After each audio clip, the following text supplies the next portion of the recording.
Hello everybody, Washoot here, and welcome back to Hello Charlotte, episode 2, Requiem Antenarum Dio. Alrighty, so, last time we decided to accept C's offer, and it sort of like straight killed us, and I'm pretty sure that, even though it said happy end and we became gods, so to speak, I'm not satisfied. I want to see how far the, rabbit hole goes the other way, because I know there's more. Let's try. I'm sorry, man, I'm not gonna do it. When I take his hand, C will smile ever so brightly, so blindingly. It would be a genuine soft smile filled with sincere gratitude. His hand would tremble in mine. He'd still be anxious, unsure, afraid. I will tighten my grip a little to reassure him everything's okay. Fear is a human emotion. C. Soon enough, it will disappear. We will abandon our earthly shells and ascend to your heavenly domain. We will become gods. Together, we'll bring order to this world. All pollution, everything that's unfair, humiliating, unpleasant will be purified. All the dirty colors will be cleansed. We will become pure white. We will become happy. I don't take his hand. His eyes widen. I feel a growing lump in my throat. It's impossible to speak. And I thought that you'd understand. See, please listen. Even if you're scared of this world, even if you hate it, even if it disgusts you, a deep breath. I want you to live. It's barely a whisper. The words reach his ears. C's breathing becomes erratic, his knees give in. It's a panic attack. I watch him break down in front of me. My eyes feel dry. You're unfair, C. It's me who wants to cry the most. There's no place for us to go. A corpse of a god laughs behind my back. My sights! Couldn't you be any more dramatic? Acting all high and mighty, yet you've been saying it all for your own sake. The one who doesn't want to die is... I cover my ears. You, Miss Wiltshire. Despite all the self-harm, all the big dreams and fantasies about self-sacrifice and whatnot, you still want to live your pathetic life until the very end. Please stop. Just admit it. That you're afraid to die. Deep down, you don't actually believe there's a place like heaven up above, do you? Even worse, there's nothingness awaiting you.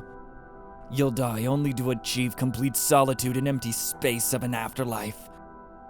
Not even your beloved Seth will be there for you. Why would they stay with you when they're bored to death, when there are no quests to complete? Admit it, even your puppeteer is with you only as long as they're entertained. Shut up, shut up, shut up! I want you to be honest with yourself. We both know it, right? That everyone only wants to use you. Shut up! But why should it matter? You have me, Miss Wiltshire. Even in cold embrace of death, I won't leave you.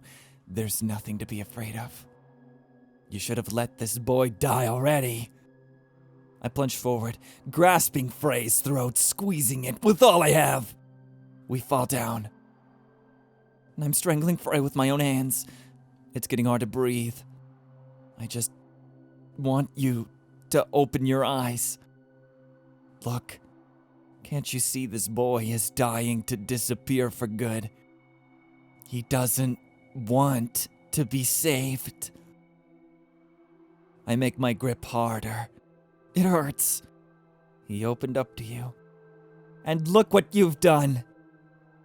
You're the cruel one, Miss Wiltshire. Here they are. Seize them!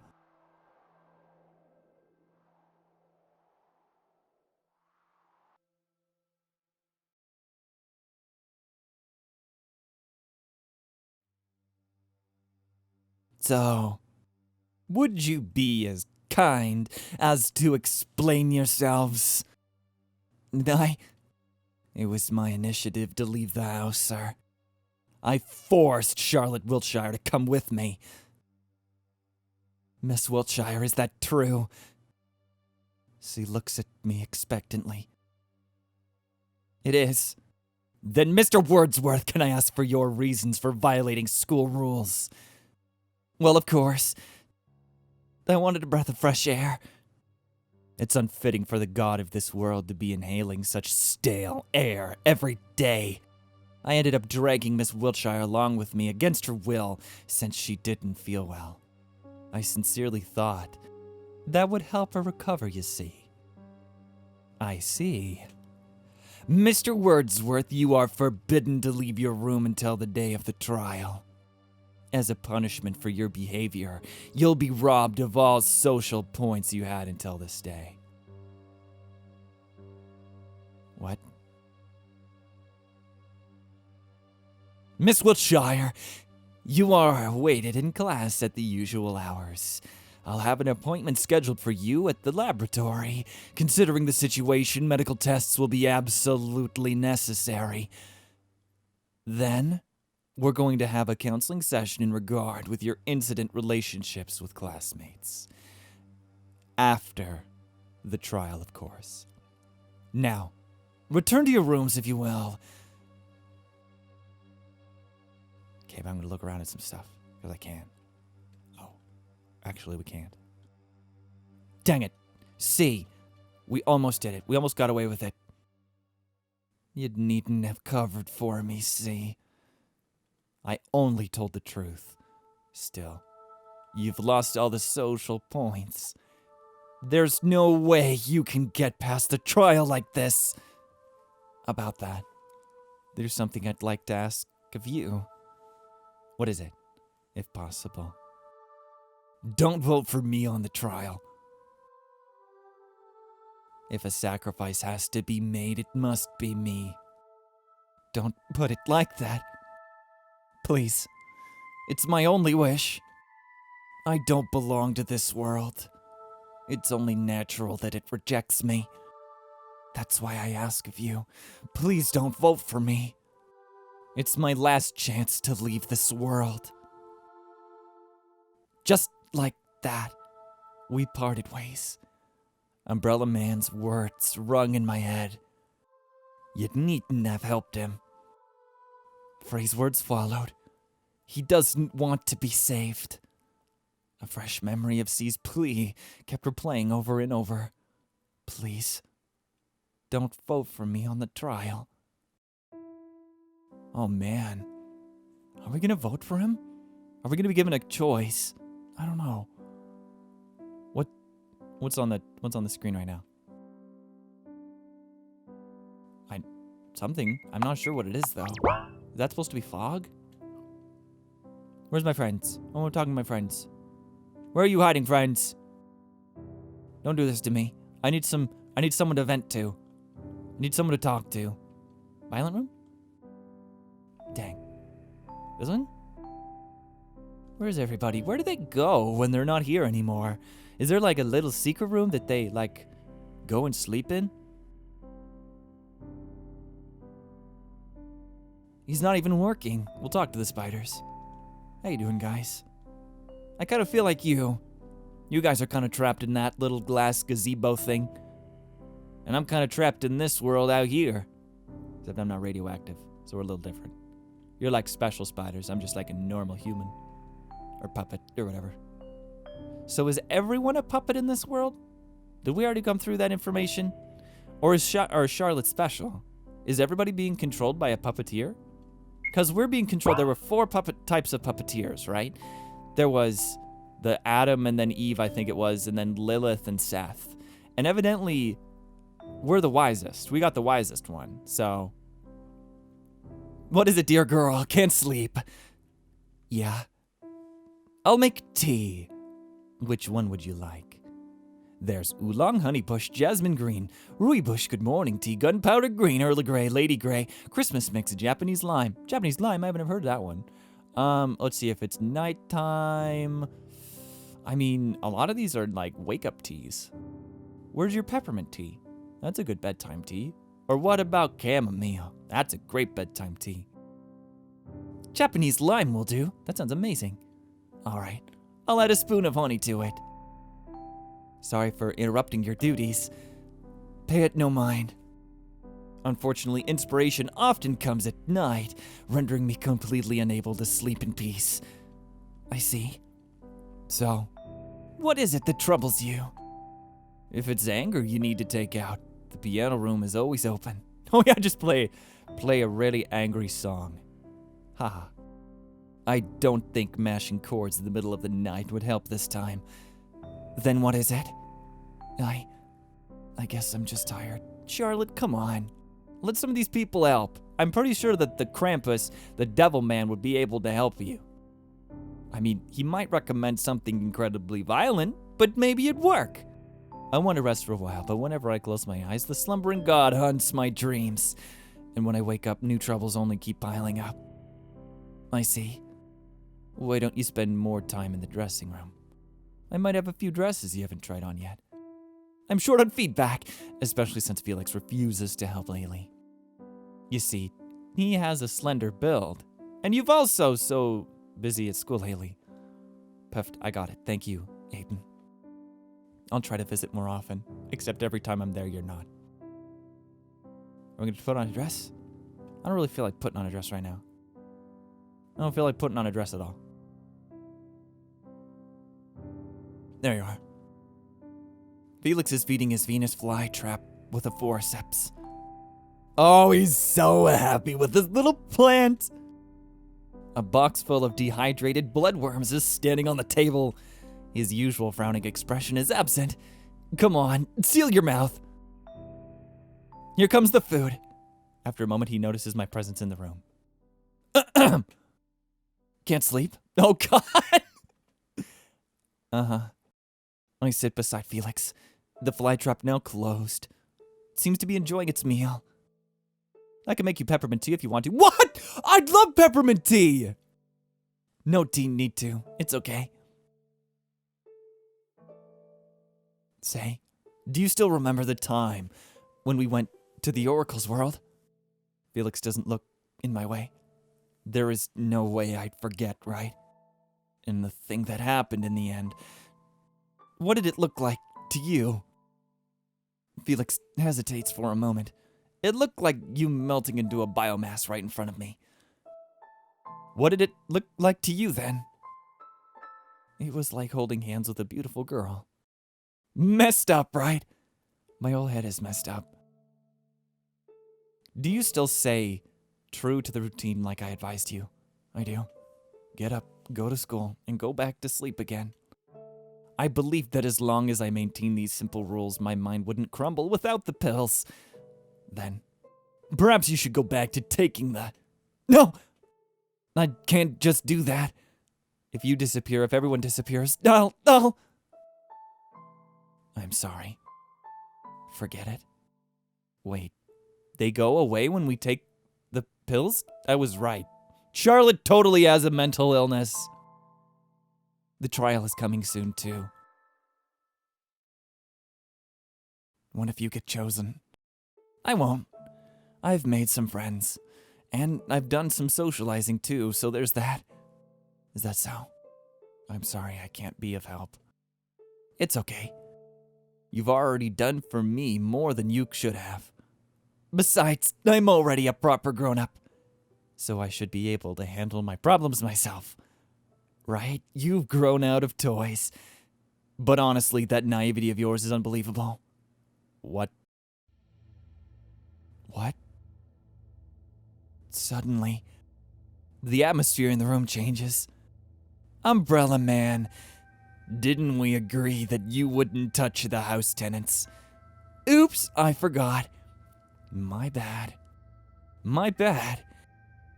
Are you afraid I'll hurt them? Umbrella Man brings out a scalpel from Felix's lab coat, bringing it to his throat. Feel like remembering old times. Wait, stop it! Ha! Although your reaction would be undoubtedly amusing, It's not in my interest to have you completely and utterly mind-broken. Umbrella Man doesn't put the scalpel away, still playing with it in his hands. Why did you come, Umbrella Man? No specific reason. How's your new friend doing? Not so well. I've heard him. I see! Umbrella Man laughs in Felix's voice. It sends shivers down my spine. Anyhow, I came to give you a friendly advice. I want you to choose wisely on the trial. If you do, who knows? Perhaps you can save a life. That's all I can say. Bye-bye. The next moment, Umbrella Man is gone. You look like you've seen a ghost. It's nothing. I should really go to sleep.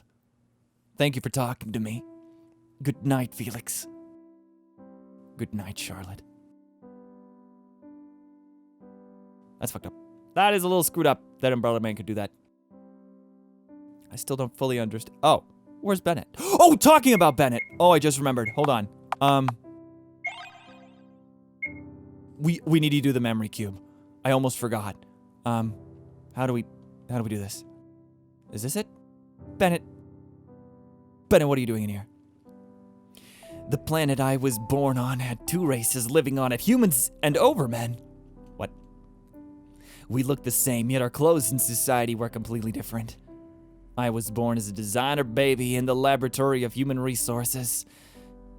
A B rank born to live on nutritional soap as a lab rat for testing cosmetics. All for the sole purpose of a sticker saying safe for skin approved by leading dermatologists on a tiny tube of cream. Is that all you have to say? Oh God. Okay.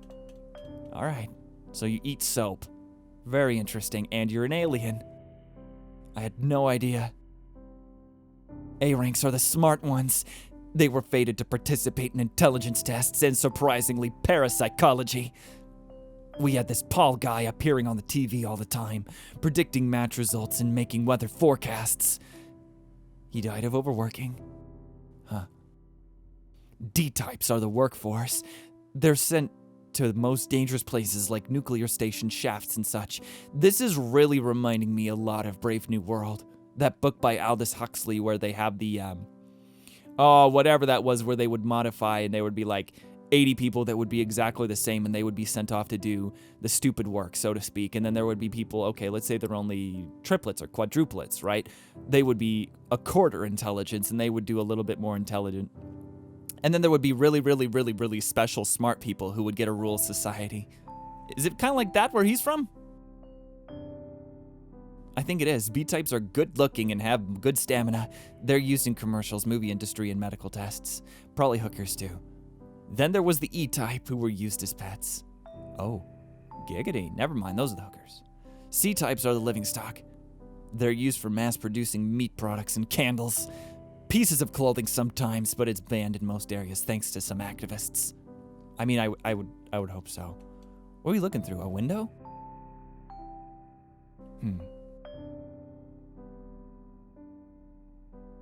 In our department, a special achievement system was developed for us to stay motivated. We all collected MP, which stands for motivation points. MP could be traded for rewards and eventually a promotion to a higher rank. The goals were simple. Tough one, smile when it hurts. 10 smiles out of 60 collected. Best buddy, if your friend is feeling ill, report immediately. 5 reports out of 10 completed. After somebody was reported, they never came back. I collected the most MP I could. I wanted to get out, be among A ranks, and the promotion day come. When I moved to the other department, I didn't have to test cosmetics anymore. I was to become a test subject for medicine instead, to be purposely infected with a skin disease and have all kinds of treatment tested on me. Oh dear, is that why you have eyes growing? Did we already talk about this? My hair fell off. It grew back. My bowels were full of ulcers. After I took an experimental drug, they were restored. I vomited and vomited and vomited, all food turning sour in my mouth. It felt like my insides would come out through my esophagus. Rinse and repeat. Rinse and repeat. Over and over and over and over and over and over and over. Oh dear, so he was pretty much tortured, huh? One day, I was accidentally infected with eye plague, an incurable illness that made eyes grow on both skin and internal organs of the infected. Naturally, I was scheduled for disposal. I spent a month in isolation, thinking it was the happiest time in my life. The disposal day came.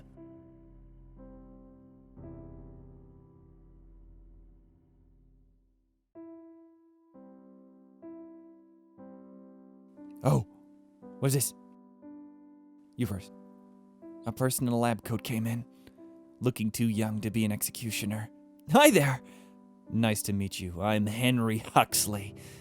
I know you're scheduled for disposal, which, by a lucky coincidence, is today. But it's been canceled just an hour ago. Just when I signed papers for your ownership. Sounds better than dying, doesn't it? Whoa. Oh no. I'd rather be dead. Mr. Huxley. Ha ha ha! Is that sarcasm I'm hearing? Ah yes, they must have stopped giving you intellect suppressants, for they are not cheap. Would be such a waste to give them to a defective specimen, am I right? You know I'm researching eye plague.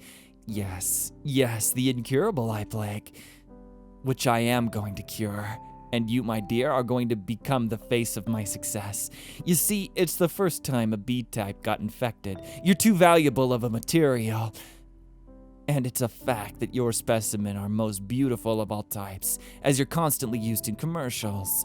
So, it wouldn't be an exaggeration if I said that you were chosen for a pretty face. And timing was also crucial. Just recently, I've realized that I have less than half a year to complete my thesis, and that is a little troubling. You madman. Yes, I am. Worry not, we'll become the stars of the modern time. Science bless us! That meeting marked the beginning of our alliance, and people started dying in the name of science. Oh. Huh. Alright, well I can see that he's been able to help you at least a little bit, though. Huxley's utter lack of empathy for both overmen and men alike was the exact reason he was most successful among his peers. He brought me different books. One of them was Dummy's Guide to Cooking. A good part of it was dedicated to cooking meat. If an animal died in stress, its meat would be hard to chew, it said. Aside from regular intakes of soap, my diet consisted primarily of various greens and products high in protein, meat included. One day, I decided to ask, "What kind of meat is this?" I inquired from Huxley, who was vigorously waving his hands in the air. As I learned later, he was using VR environment to work. "Of C's type of your kind, I believe," he answered, not turning away from work. "The greatest delicacy of our time. Truly a feast of gods." "Feel like vomiting yet?" he added, genuinely curious. No. I took another bite. The meat was incredibly tough. Oh, so they died when they were not happy, huh?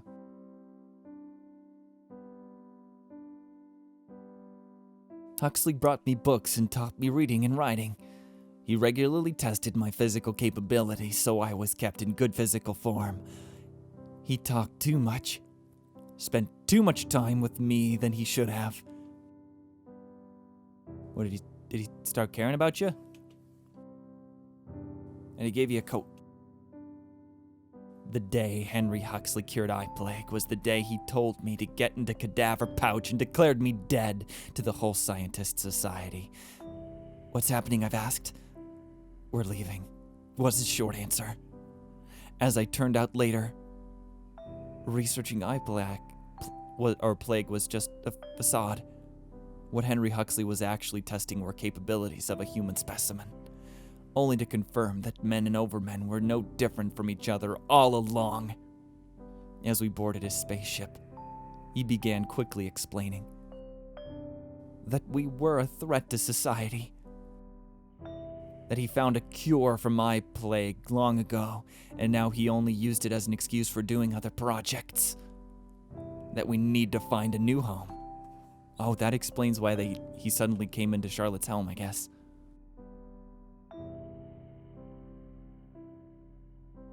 We printed all the money we needed on the day we arrived in the house.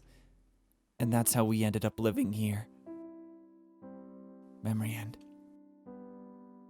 Okay. Interesting.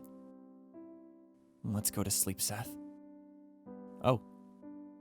Okay. I mean, this is definitely not where I was, but if you want to. Are we gonna be talking to this lady? Or man, or whatever? Frey closes a memory book he was reading when he sees me. Long time. No see, Miss Wiltshire. Yeah. Look, don't make such a sour face. I wanted to make it up with you. I've been doing some cleaning lately. I can tell everything is now white. Oh wait, that's always been that way. Except for the time it wasn't. If I can't be of help in the real world, I figured I'd at least clear up your mind at very least. Look, haven't it become less foggy? I suppose so. Frey beams with excitement. Right? But why would you do that? I never asked for this. You see, I've read in your memory journals that you lamented over the fact that your mind became fogged over the years, and I figured it's in my power to aid you. You might not notice the changes immediately, but they will soon take place. I see. Frey lightly embraces me, nuzzling against my hair. Don't worry about a single thing, Miss Wiltshire. You will soon see that this world is not worth staying in. Sweet dreams, princess. Oh God. So Frey really does care about us. I've been thinking about that. It kind of seems like our relationship towards them is we're a little spiteful. You know, it's really kind of messed us up a lot. But Frey definitely doesn't reciprocate that animosity. You know, they try to help. Although they do egg us on a little bit, you know, teasing and different things like that. But that's, you know, that's within reason. Oh, no one's here. No one's here. Oh, God. Wait a minute. Why is no one here? Of course no one is in there, because that's the bathroom. Wait. I have a feeling that maybe... So the fog in our mind that Frey just cleared up, is that related to us seeing people? I sure hope not.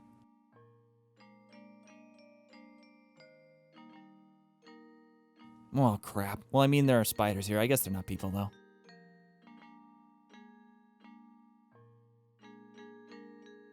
Well, shit.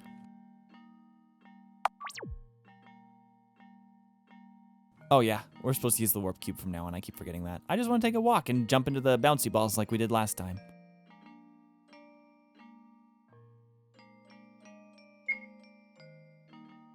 What? Nothing happens. Seems like the warp cube is broken, Seth. Let's look for another way around. Okay. Like walking? So we can jump in the balls again? Hell yeah. I always want to see what's in these. Do we have our sticker? I hope we do. We're closed for maintenance? Thank you for using our services. Don't come again. Let's try using the warp cube again, Seth. It's organic, so maybe it's changed its mind.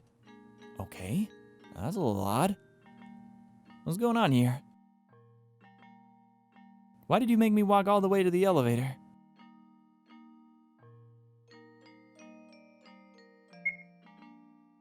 What? What was the point of that? That was weird. What the hell is your problem? Get lost, Wiltshire. That god guy with the... Oh, got what was coming for him. So will you. What? Go away, ugly? What happened? Were we just fooling ourselves? Oh, Henri's in there, but we can't talk to her. Oh, you piece of shit. Oh, crap. Henri sits too far away. She probably already found someone to work with. Seth, find us a group. Oh, okay. We already got enough people, sorry.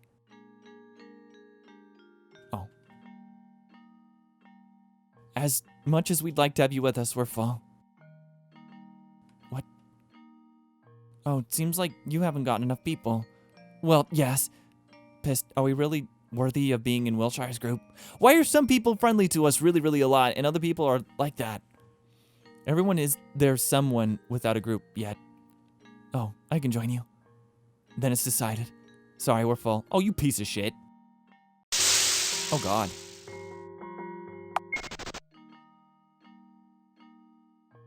Are you serious? Can't be of help, princess. Find yourself in another group. Let's go back to our seat, Seth. Henri, why do I have to crowd surf to be able to get to you? Teacher, I can't find a group. No.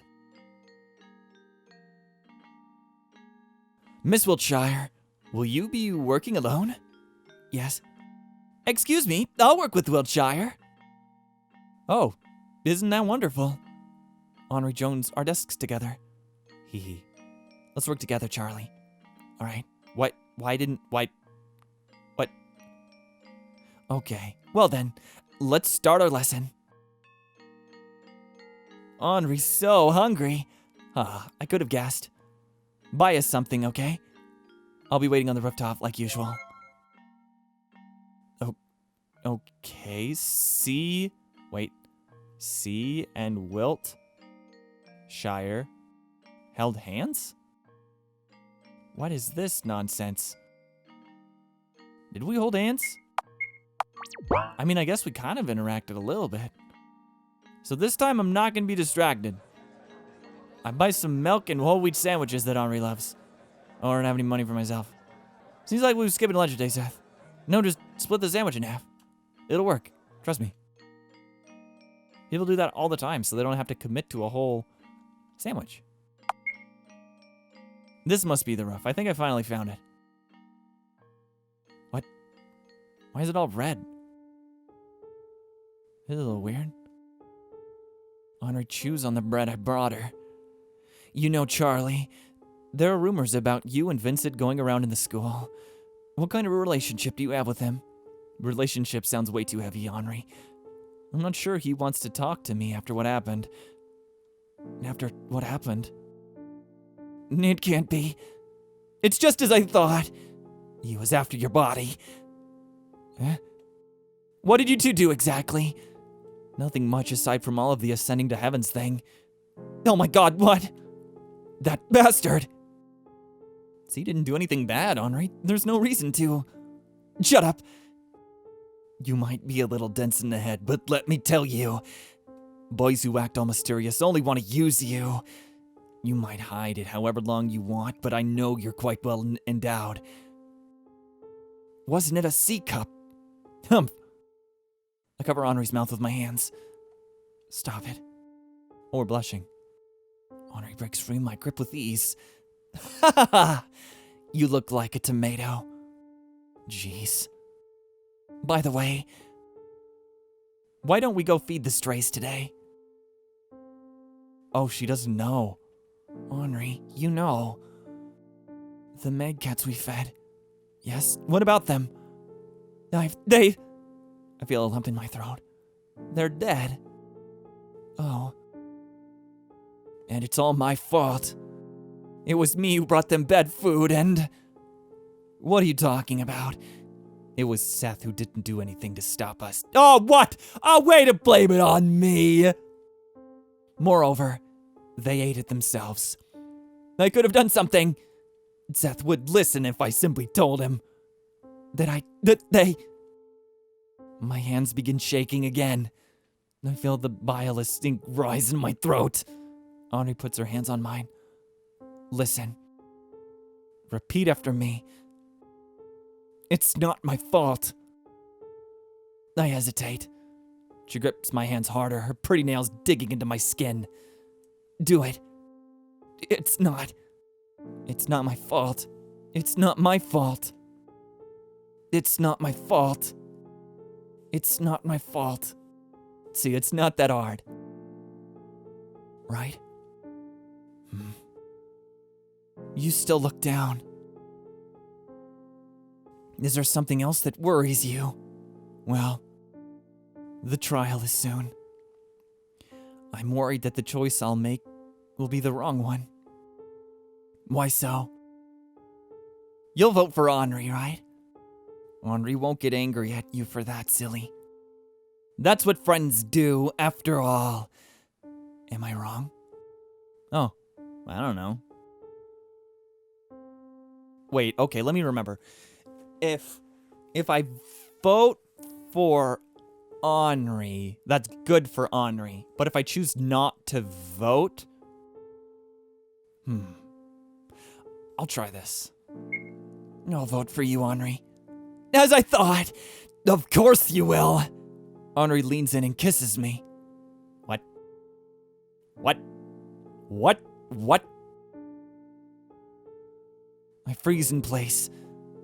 Now that's my Charlie. You should stop filling your empty head with useless things already. All you have to do is stay by my side. I'll make all your troubles disappear. All of them. School bell rings.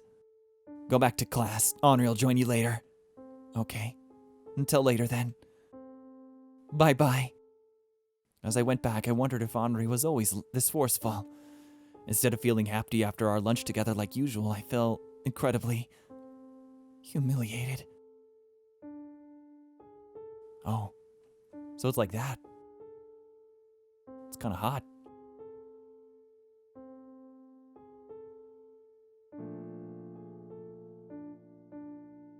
There's something I want to tell you. Come to the rooftop after classes. I wonder what happened. The class passes quickly. Check rooftop. Oh god. Okay, so 14 was the one right before our choice. We'll have to remember that.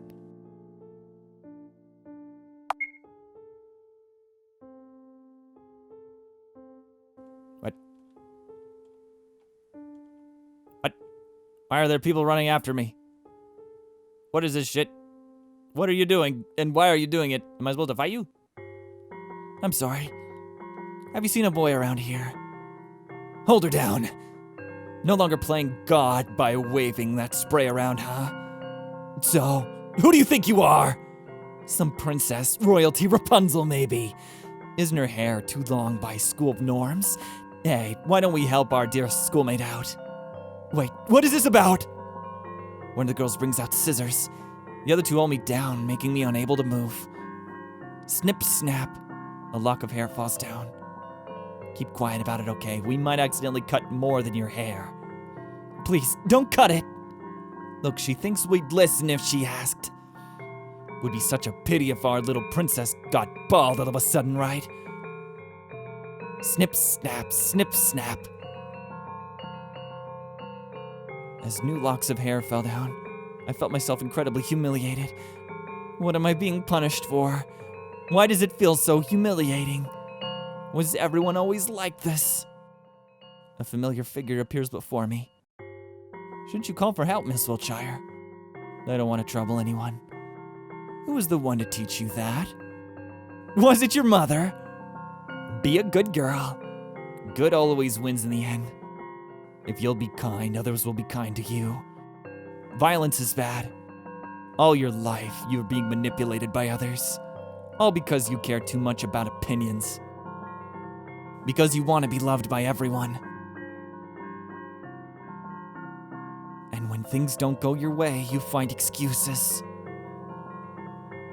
Don't you have any pride? There are things worse than getting beaten up. Going through such humiliation when all you have to do is take my hand and everything will be, oh, that's unfair, will perish. It doesn't matter. If it's just me who will get hurt, Frey. No. We both know that's a cheap lie. In fact, you want somebody to save you, very much so, but dare not ask for it. Because you deem yourself unworthy. No response, huh? Frey sighs. So, where are your so-called friends when you need them the most? Friends can't always be there for me. Is that so? Just so you know, even if your friends abandon you, even if your mother abandons you, even if the whole world abandons you, I'll always be by your side. Please keep that in mind. She's gotten silent. No, our princess seems to have learned manners. Hey, is she even alive? Beats me. Fuck, someone's coming! What if it's teacher? Run, quick! They leave me lying among the remnants of my once long hair. There's the taste of ink in my mouth. I feel ill. Footsteps. More footsteps. The one who hovers above me. Are all familiar faces. The very next moment, my head hits the concrete. Before everything goes to black, I hear voices. Man, how disgusting. Hey, stop it. She might still be conscious. Who cares? Just get her out of here. What? So, Miss Wiltshire, how does it feel having the fog, has lifted? Oh, God. Oh. Was it always like this, Umbrella Man? What was, my dear? Everything. The school. My classmates. I won't answer the questions you can answer yourself. You're a cruel person. It's just that I'm not cut out to be a babysitter, my dear. But honestly, you should reevaluate your relationship choices. Have you considered that your one wonderful lady friend is not as good as you imagine her to be? Henri is not a bad person. And she would never, ever manipulate people for her own selfish reasons, nor would she write insults on class blackboard, right? Ha ha ha! But, oh well, you'll never listen if it's not Eiler pushing you to the wall. Whoops, wrong timeline. Forget I've said that. Say, Umbrella Man, where do people go after they die? The woman closes his eyes as if contemplating something. They become stargazers. Losing their earthly shells, they become able to go anywhere in vast universe. So they just wander around? One can say so. They become the kind of existence that can be in any place imaginable at the blink of an eye, can experience millions of years in less than a moment, can linger without a living being and experience their life. Hearing their thoughts, feeling what they feel. Becoming a stargazer is a part of a cycle of life. A purgatory period before one could achieve peace. It sounds nice. Perhaps. However, didn't you say yourself that you didn't want to make haste to see the other side? You know, my employer is rather fond of you, so coincidentally, it's my best interest to see you alive and kicking. On another note, this woman whose body I'm currently borrowing has her shift ending soon. If you don't want any questions from her, I believe you should go home, my dear. Right? I should. And if you wish to cut your hair before anyone sees you, I'd suggest taking scissors with you. Look if there's any in the cabinet. Oh. Why do people fuck up my hair? Look, our sprite changed too. Okay.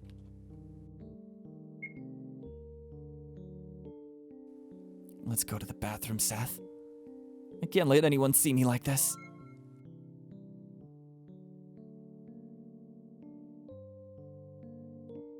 I wanted to let people be able to help me. I lift up the scissors. My hands are shaking. The scissors are sharp. Just one careless snip and it'll all be over. Get Aiden to do it. Flowers will bloom from my skin and I will no longer. Someone takes my wrist. It's Aiden. Oh, good. Good evening, dear girl. Since when have you been doing your haircuts all by yourself? Aiden takes the scissors away from me in one quick movement. Allow me to help. Do you have any image of what you want your new haircut to be like? I don't know. That's all right. I'll do something about it. Snip, snap, snip, snap. I know this sound all too well, but somehow, right now it's comforting. And done. I look into the mirror. A stranger is reflected in it. Oh, it's cute though. It's a cute haircut. It's a corpse I've burned in the incinerator. It's beautiful, Aiden. I love it. Thank you. I'm glad I could be of help. I'll be taking the scissors, okay? Okay. Aiden pats my head before leaving. If you ever need to talk about your troubles, I'm always here for you. All right? All right. The next moment, Aiden is gone. Hey, Seth. How about we visit Dr. Huxley too? Good idea. Oh, we look different. Oh, our portrait's all different now. I love her haircut. I love it so much. Oh, look, it's different again. That's weird. Let's see. What is he gonna tell me? You better compliment me on my new cute haircut. That'll be hell to pay. There you are.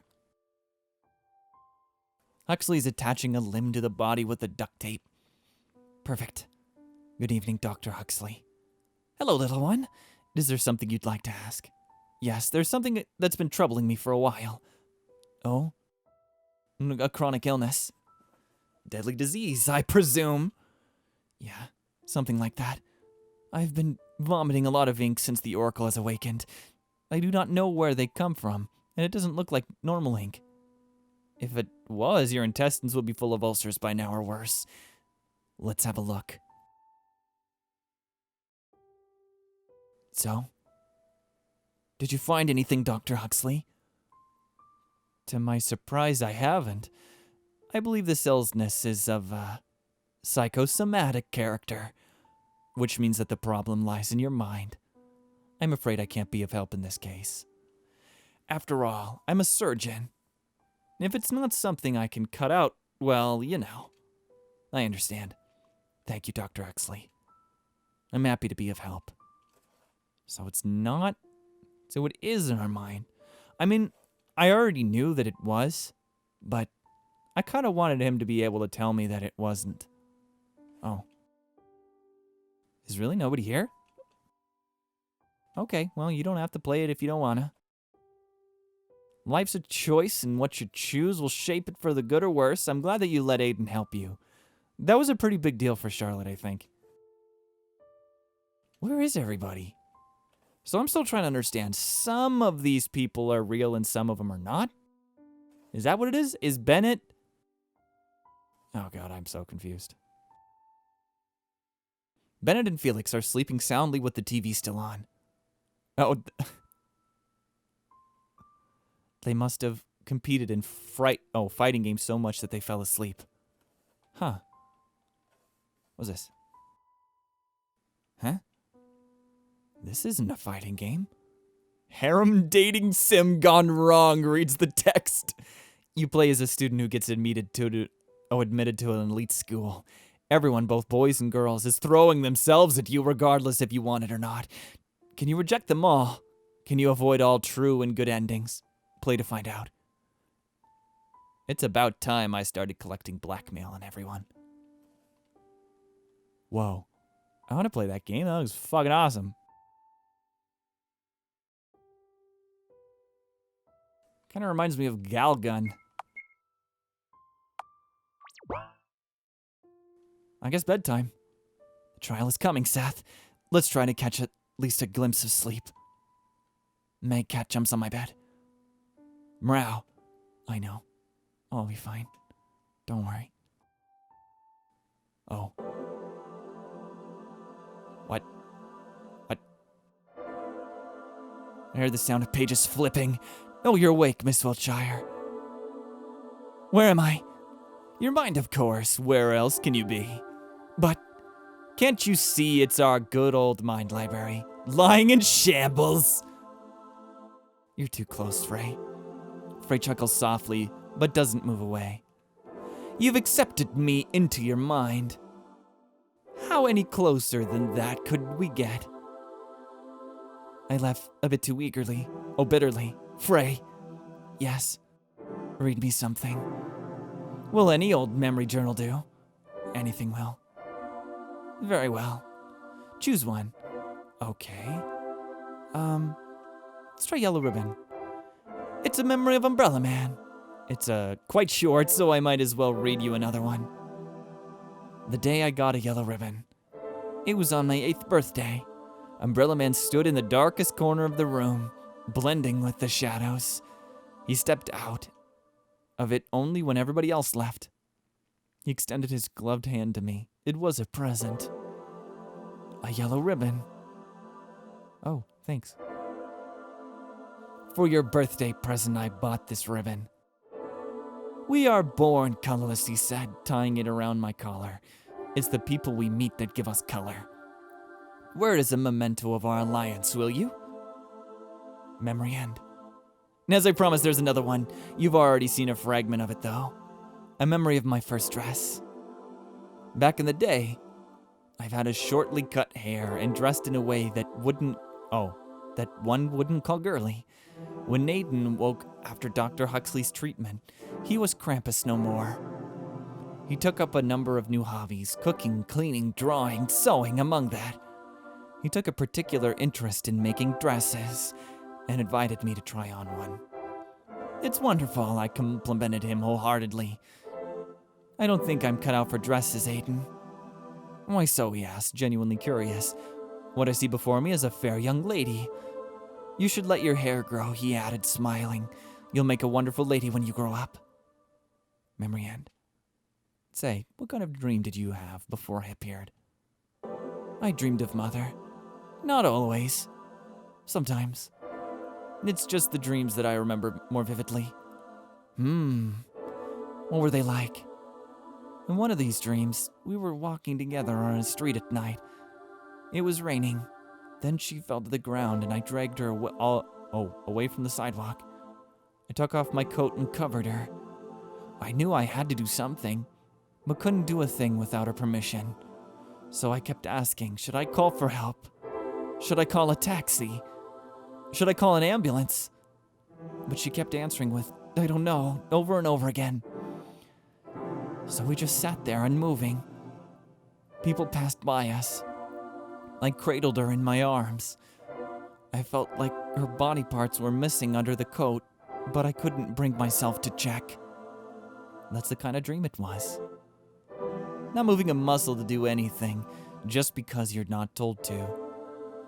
What a dependent way to live your life. I know.